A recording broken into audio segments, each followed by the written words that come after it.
Bonjour à tous et bienvenue sur Origo World 3D. Je vous avais récemment parlé des différences d'efficacité de nettoyage entre un bain ultrason et une wash and cure pour nettoyer vos impressions 3D résine. Et dans cette vidéo, j'avais évoqué les bains ultrasons de la marque Vevor qui, après discussion avec plusieurs d'entre vous, me semblait être une bonne alternative par rapport aux Orthrax que j'ai, donc notamment en termes de qualité-prix. Donc entre-temps, j'ai eu l'opportunité par le biais de la marque Vevor de pouvoir tester ce bain ultrason sur la chaîne avec vous. J'ai saisi l'opportunité tout simplement parce que moi j'allais m'en acheter un vraiment à, je pense, 2-3 jours près. Donc ce que je vous propose aujourd'hui, on va balayer ensemble les caractéristiques pour voir si vous avez un intérêt par rapport à l'achat de cette marque-là ou d'une autre. Donc on va passer très rapidement, on va pas y passer 10 minutes. Par contre, ce que j'aimerais vous montrer avec vous et le tester, c'est la fonction de chauffage qui me paraît vraiment très intéressante sur le papier parce que comme vous le savez, la résine va se fluidifier finalement avec la température. Donc on va voir si ça facilite également le nettoyage. Allez, je vous montre tout ça après le générique, c'est parti.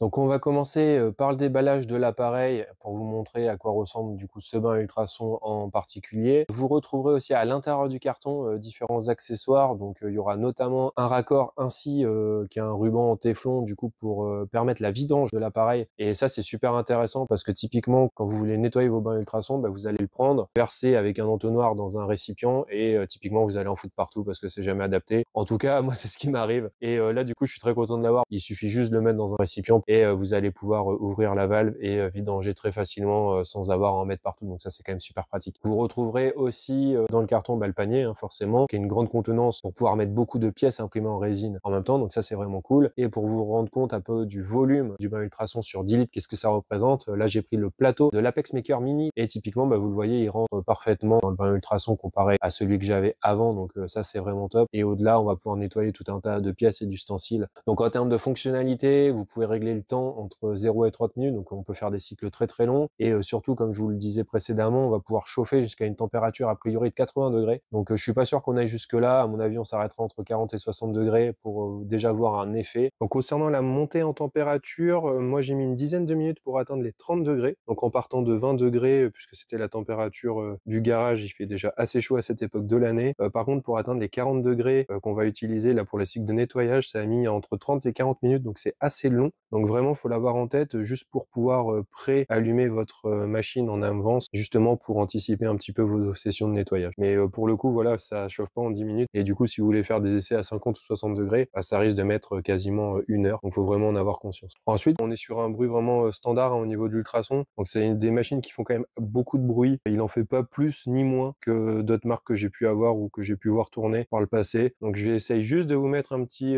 extrait là sur la vidéo. Donc si vous avez mis votre son à fond, peut-être réduisez un tout petit peu. Normalement, il devrait être lissé par rapport au son global de la vidéo, mais c'est juste que vous puissiez avoir une idée du bruit que ça peut faire en utilisation.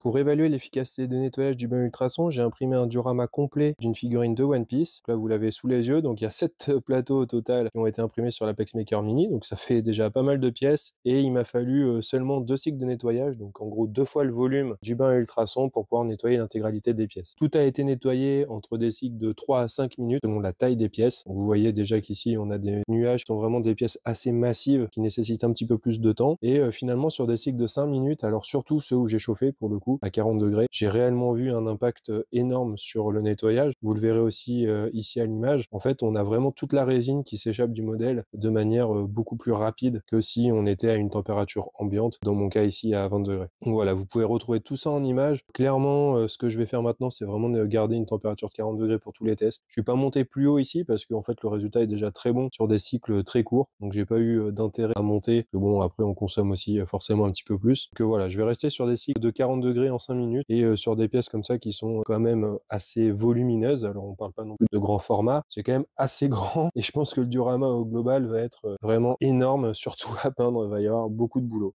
Donc pour me résumer les tests qu'on a fait aujourd'hui, vous avez pu le voir en gros sur toutes les pièces qu'on a imprimées et nettoyées, qui semblait quand même y avoir un intérêt à augmenter la température. C'est normal, la résine est beaucoup plus fluide à cette température-là. Elle est plus facile à enlever du modèle tout simplement parce qu'elle va mieux glisser, que ce soit au contact de la résine solidifiée, donc de la résine polymérisée, donc de votre modèle en lui-même, soit par rapport à elle-même.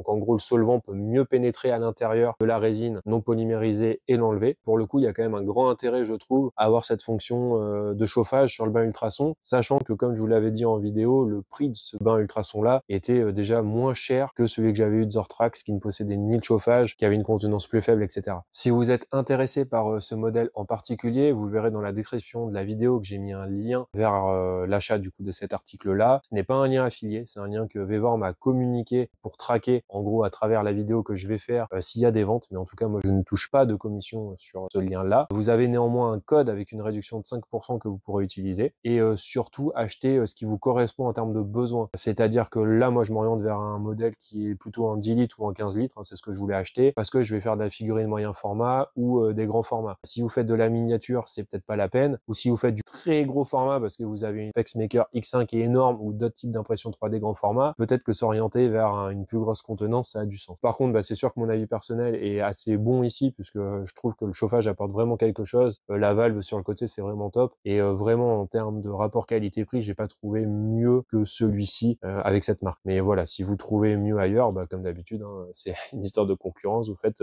exactement ce que vous voulez. Donc voilà, j'espère que la vidéo vous a été utile. N'hésitez pas à me dire ce que vous en pensez en commentaire, ou si vous pensez à autre chose que j'aurais pu oublier. Surtout, n'hésitez pas. Je vous remercie encore une fois de m'avoir suivi jusqu'au bout. Je vous laisse avec quelques idées de vidéos comme d'habitude sur la chaîne, un petit peu partout. Voilà, je ne sais jamais, donc je fais tous les signes. Et moi, je vous dis à la prochaine. Allez, salut!